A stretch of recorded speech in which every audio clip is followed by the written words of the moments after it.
ഇന്നത്തെ നമ്മുടെ recipe carrot വെച്ചിട്ട് വളരെ എളുപ്പത്തിൽ വളരെ കുറഞ്ഞ സമയം കൊണ്ടിട്ട് തന്നെ തയ്യാറാക്കാൻ പറ്റിയ ഒരു ക്യാരറ്റ് സ്മൂത്തിയുടെ റെസിപ്പിയാണ്.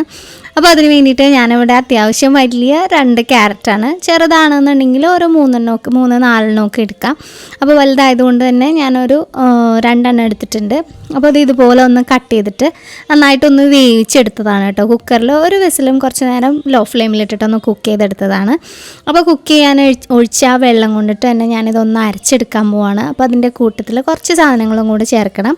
ഞാനിപ്പോൾ ഇവിടെ ഒരു 4 ടേബിൾ സ്പൂൺ അളവിൽ മിൽക്ക് മെയ്ഡാണ് കേട്ടോ ചേർക്കുന്നത്. അപ്പോൾ മിൽക്ക് മെയ്ഡ് ഓരോരുത്തരുടെ മധുരത്തിനനുസരിച്ച് ചേർക്കാവുന്നതാണ്. ഇപ്പോൾ മിൽക്ക് മെയ്ഡ് ഇല്ലയെന്നുണ്ടെങ്കിൽ പഞ്ചസാര ഒക്കെ ആയാലും മതിയാവും. മിൽക്ക് മെയ്ഡ് ഒഴിച്ച് കഴിഞ്ഞ് കഴിഞ്ഞാൽ ആ പാൽപ്പൊടിയുടെ ആ ഒരു ടേസ്റ്റും ഒക്കെ കിട്ടിക്കോളും.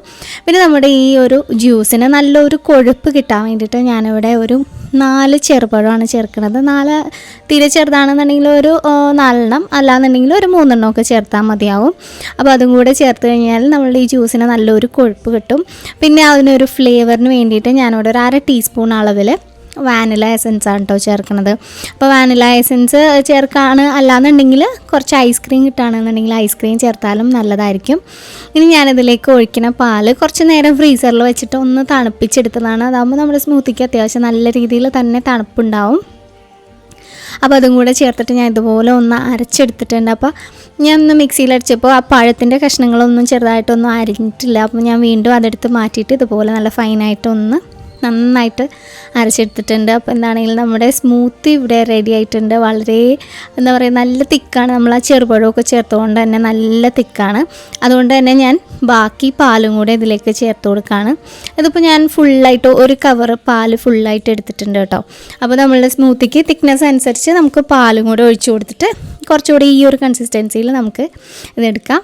പിന്നെ ഇത് കഴിക്കുമ്പോൾ നല്ലൊരു തണുപ്പ് വേണ്ടി അതിന് വേണ്ടിയിട്ട് കുറച്ച് ഐസ് ക്യൂബ്സും കൂടെ ഞാനിതിലേക്ക് ചേർത്ത് കൊടുക്കുകയാണ്. ഇനി വലിയ ഇതൊന്നും ഇല്ല, വേണമെന്നുണ്ടെങ്കിൽ നമുക്ക് സെർവ് ചെയ്യുമ്പോഴത്തേക്കും കുറച്ച് ഐസ്ക്രീം ഒന്ന് സ്കൂപ്പ് ചെയ്തിട്ട് ഇട്ട് കൊടുക്കാം. അല്ലാന്നുണ്ടെങ്കിൽ പിന്നെ കുറച്ച് നട്ട്സൊക്കെ ഇടാണെന്നുണ്ടെങ്കിൽ ഇടയ്ക്കൊക്കെ ഒന്ന് കടിക്കാൻ കിട്ടും. പിന്നെ ഒരു ഭംഗിക്ക് കുറച്ച് കസേഴ്സൊക്കെ ഒന്ന് വെള്ളത്തിലിട്ടിട്ട് അതും കൂടെ മുകളിൽ ഇട്ട് കൊടുക്കുകയാണെന്നുണ്ടെങ്കിൽ കാണാനും ഒക്കെ ഒരു ഭംഗി ഉണ്ടാവും, കഴിക്കാനും നല്ല ടേസ്റ്റ് ആയിരിക്കും. അപ്പോൾ തീർച്ചയായിട്ടും ക്യാരറ്റ് ഇങ്ങനെ ജ്യൂസ് അടിക്കുമ്പോൾ ഇതുപോലെ ഒന്ന് ട്രൈ ചെയ്ത് നോക്കുക.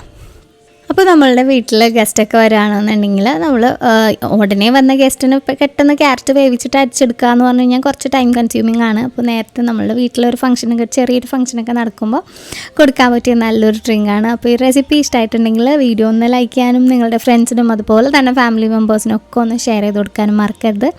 വീണ്ടും മറ്റൊരു വീഡിയോ ആയിട്ട് ഇനിയും കാണുന്നവരെ stay safe, take care, by.